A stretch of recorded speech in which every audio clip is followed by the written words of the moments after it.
Hello, it's Tamara here. It's Tuesday, and that means it's time for Truth Bombs. You're probably watching this on the replay because, as usual, I have not announced that I was going live because I have exactly 10 minutes between two podcast recordings, and I thought there's no time like the present. And as I was talking to this last gentleman, his name is Stephen James, we were talking about self-awareness, and I was thinking about all the people who spend so much time putting things into their head that aren't theirs. Hey, Jody. Putting media, movies, news, podcasts, shows. I mean, I have a podcast, but it's a good one. But putting all this outside information into their head, especially if it's not educational, especially if it's just entertainment, which nothing wrong with some entertainment. But when you're constantly feeding yourself other people's thoughts, how do you discover your own voice?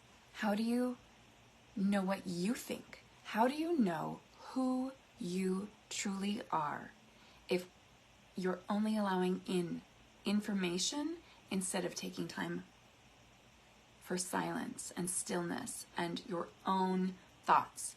I remember hearing, I believe maybe it was Albert Einstein, but hearing that he had it was some brilliant mind. He had a thinking chair, and he would sit for just an hour a day with no stimulation, just sitting and thinking. And I just wonder what kind of world it would be if more of us simply sat and let our minds wander, because this is where creativity is birthed. This is where our genius is unleashed. This is where our hearts get to wander and wish and hope and dream. But we can't do that if we're constantly absorbing external information. So that's what's on my mind. Let's see what comes up in form of truth bond. And I would invite you to ask. So that's kind of my question for today. I'm pondering, how can you know who you truly are? How can you know who you truly are unless you're taking time for your own exploration, your internal exploration? And what do we need to do? How do we turn off the TV, the radio, the phone that has information at our fingertips all hours of the day? Can you sit still without it for an hour, or just leave it somewhere for an hour? How many of you do that? Put it in the comments below and tell me, how do you take media breaks for lengths of time? Now, I'm not good at this either. I am guilty of having my phone handy, but I have 3 kids, so that's one of my reasons. But yeah, like this weekend, I'm going to garden. I'm going to put that phone down. There's our truth bomb. I'm not going to, I am going to clear my own space. So as I till the soil and get rid of the weeds, I'm going to do that here too at the same time. It's my favorite kind of meditation is gardening. Now that this truth bomb has popped out and none of us know what it says yet, I want to remind you that this is your opportunity to maybe pause the video and take a moment and feel into the question of your heart today. What's on your mind? What's on your heart? And I promise you that even though this is a collective truth bomb, it will apply to you. And your job, should you choose to accept this mission, is to reflect on how this truth bomb applies to you. What does it mean for you in your experience? What is the guidance and the wisdom that it's offering? That's up to you to figure out. And I invite each one of you to please not only hit #replay and put that in the comments below, but share a few words on what this truth bomb means to you. And I would invite you to also comment on other people's thoughts with respect that they are right. They are absolutely 100% right in what they believe this truth bomb means to them. So there are no you shoulds or anything like that. There are simple offerings of, validating what they've said.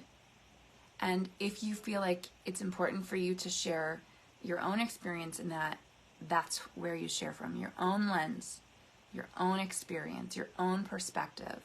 Because you've never walked in my shoes and I've never walked in yours. So we can't know what's right for one another, but we can certainly encourage each other to open to our own hearts and open our minds and be willing to look at different perspectives in order to have more compassion and more love in this world.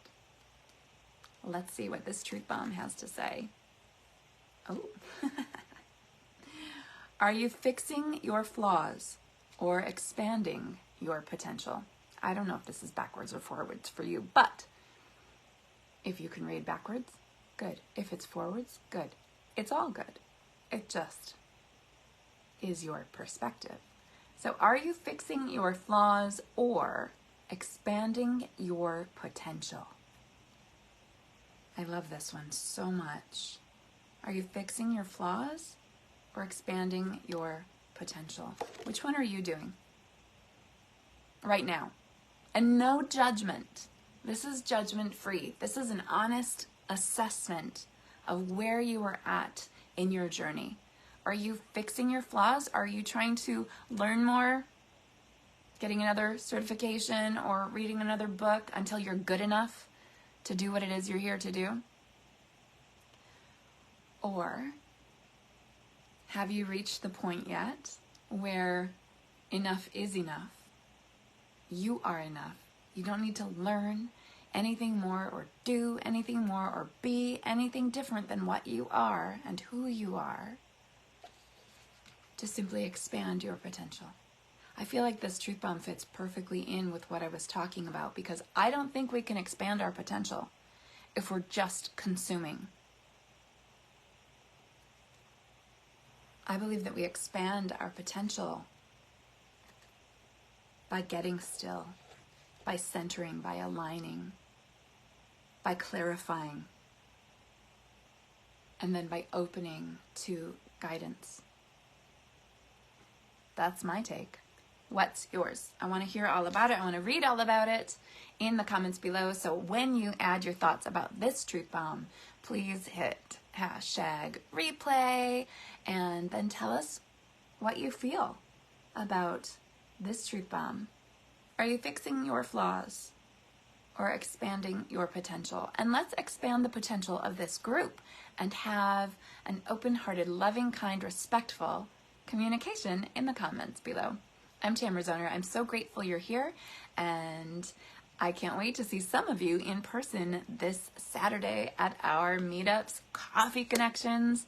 There's going to be hugs and love and laughter and likely some tears, because we like to say it's not a Coffee Connections until somebody cries, and that's a beautiful thing, because those tears are releasing toxins and making room for higher potential. I love you. I hope you love you, and I hope you create yourself an amazing day.